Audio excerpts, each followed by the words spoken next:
Você está ouvindo Devocional Robert Murray M'Cheyne.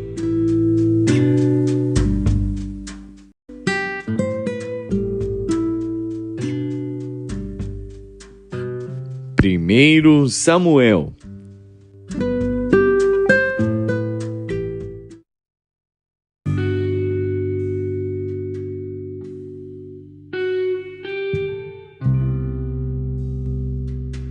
Primeiro Samuel, capítulo 31. Os filisteus, pois, pelejaram contra Israel, e os homens de Israel fugiram de diante dos filisteus e caíram mortos na montanha de Gilboa.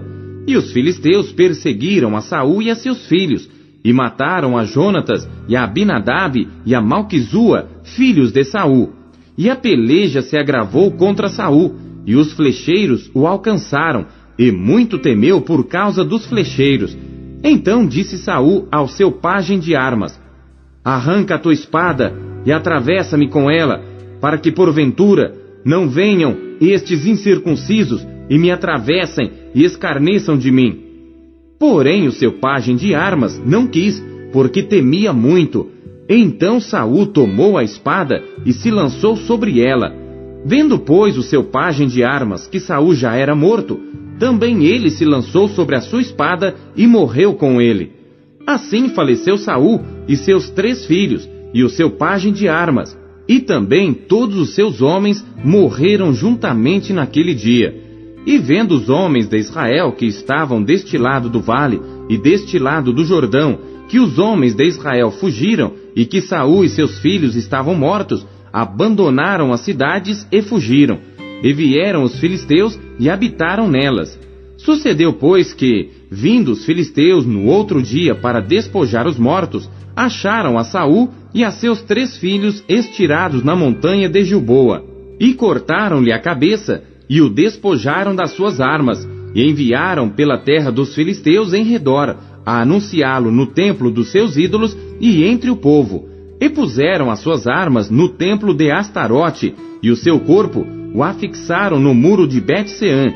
Ouvindo então os moradores de Jabes Gileade o que os filisteus fizeram a Saul, todo homem valoroso se levantou e caminharam toda a noite, e tiraram o corpo de Saul e os corpos de seus filhos do muro de Bet-Seã, e vindo a Jabes, os queimaram, e tomaram os seus ossos e os sepultaram debaixo de um arvoredo em Jabes, e jejuaram 7 dias.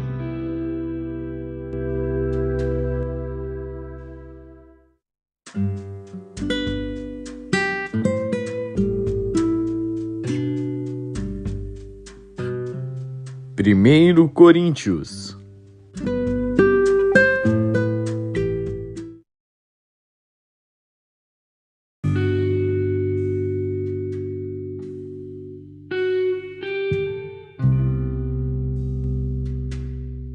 Capítulo 11. Sede meus imitadores, como também eu de Cristo.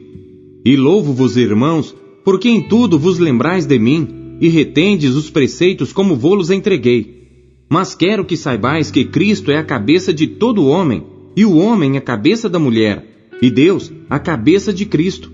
Todo homem que ora ou profetiza tendo a cabeça coberta, desonra sua própria cabeça.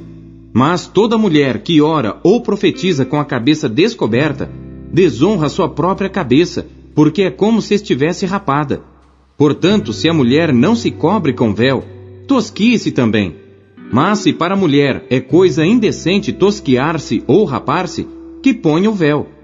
O homem, pois, não deve cobrir a cabeça, porque é a imagem e glória de Deus, mas a mulher é a glória do homem. Porque o homem não provém da mulher, mas a mulher do homem. Porque também o homem não foi criado por causa da mulher, mas a mulher por causa do homem.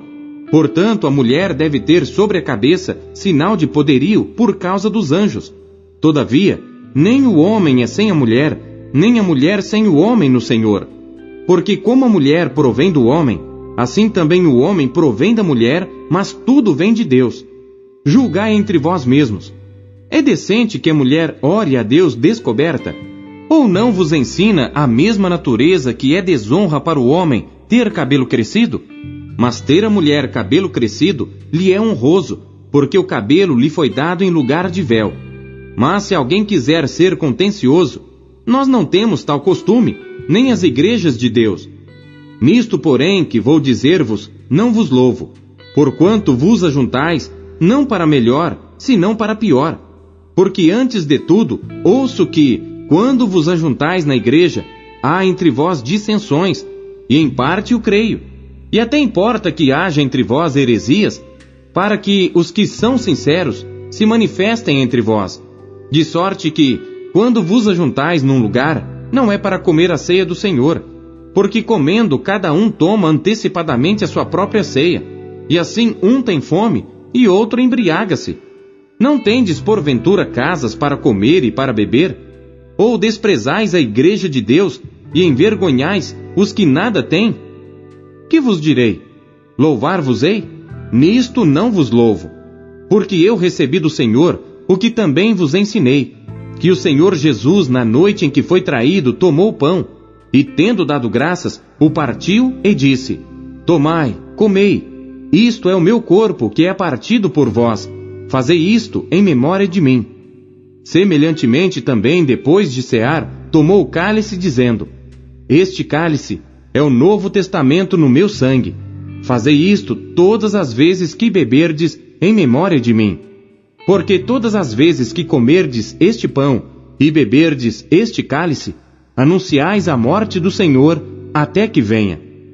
Portanto, qualquer que comer este pão, ou beber o cálice do Senhor indignamente, será culpado do corpo e do sangue do Senhor. Examine-se, pois, o homem a si mesmo, e assim coma deste pão e beba deste cálice. Porque o que come e bebe indignamente, come e bebe para sua própria condenação, não discernindo o corpo do Senhor. Por causa disto, há entre vós muitos fracos e doentes, e muitos que dormem.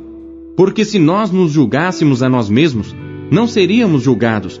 Mas quando somos julgados, somos repreendidos pelo Senhor, para não sermos condenados com o mundo. Portanto, meus irmãos, quando vos ajuntais para comer, esperai uns pelos outros. Mas se algum tiver fome, coma em casa, para que não vos ajunteis para condenação. Quanto às demais coisas, ordená-las-ei quando for.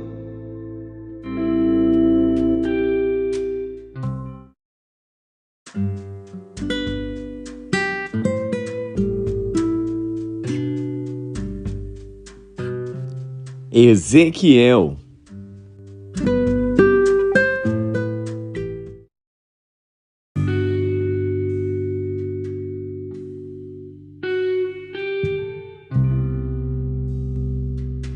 Ezequiel, capítulo 9. Então me gritou aos ouvidos com grande voz, dizendo: Fazei chegar os intendentes da cidade, cada um com as suas armas destruidoras na mão. E eis que vinham 6 homens a caminho da porta superior, que olha para o norte, e cada um com a sua arma destruidora na mão, e entre eles um homem vestido de linho, com um tinteiro de escrivão à sua cintura. E entraram e se puseram junto ao altar de bronze. E a glória do Deus de Israel se levantou de sobre o querubim, sobre o qual estava, indo até a entrada da casa. E clamou ao homem vestido de linho que tinha o tinteiro de escrivão à sua cintura. E disse-lhe o Senhor: Passa pelo meio da cidade, pelo meio de Jerusalém, e marca com um sinal as testas dos homens que suspiram e que gemem por causa de todas as abominações que se cometem no meio dela. E aos outros disse ele, ouvindo eu: Passai pela cidade após ele, e feri, não poupe o vosso olho, nem vos compadeçais. Matai velhos, jovens, virgens, meninos e mulheres, até exterminá-los. Mas a todo homem que tiver o sinal, não vos chegueis. E começai pelo meu santuário. E começaram pelos homens mais velhos, que estavam diante da casa. E disse-lhes: Contaminai a casa, e enchei os átrios de mortos. Saí. E saíram, e feriram na cidade. Sucedeu, pois, que, havendo-os ferido, e ficando eu sozinho, caí sobre a minha face e clamei e disse: Ah, Senhor Deus, dar-se-á caso que destruas todo o restante de Israel, derramando a tua indignação sobre Jerusalém? Então me disse: A maldade da casa de Israel e de Judá é grandíssima, e a terra se encheu de sangue, e a cidade se encheu de perversidade, porque dizem: O Senhor abandonou a terra, e o Senhor não vê. Pois também, quanto a mim, não poupará o meu olho, nem me compadecerei. Sobre a cabeça deles farei recair o seu caminho. Eis que o homem que estava vestido de linho, a cuja cintura estava o tinteiro, tornou com a resposta dizendo: Fiz como me mandaste.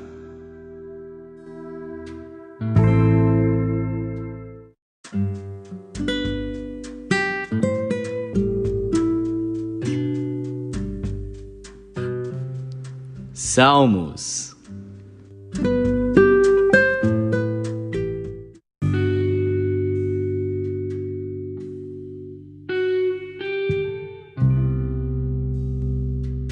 Salmos, capítulo 48. Cântico e salmo para os filhos de Coré. Grande é o Senhor, e muito digno de louvor, na cidade do nosso Deus, no seu monte santo. Formoso de sítio e alegria de toda a terra é o monte Sião sobre os lados do norte, a cidade do grande rei. Deus é conhecido nos seus palácios por um alto refúgio.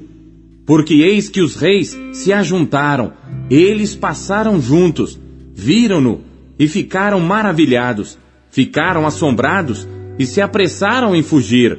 Tremor ali os tomou e dores como de mulher de parto. Tu quebras as naus de Tarsis com um vento oriental. Como o ouvimos, assim ouvimos na cidade do Senhor dos Exércitos, na cidade do nosso Deus. Deus a confirmará para sempre. Selá. Lembramo-nos, ó Deus, da tua benignidade no meio do teu templo. Segundo é o teu nome, ó Deus, assim é o teu louvor até aos fins da terra. A tua mão direita está cheia de justiça. Alegre-se o monte de Sião. Alegrem-se as filhas de Judá por causa dos teus juízos. Rodeai Sião e cercai-a, contai as suas torres. Marcai bem os seus antemuros, considerai os seus palácios, para que o conteis à geração seguinte.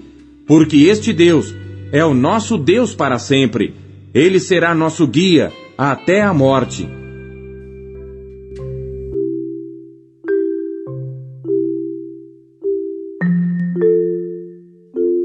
Deus fala por meio de sua palavra. O que ele lhe disse hoje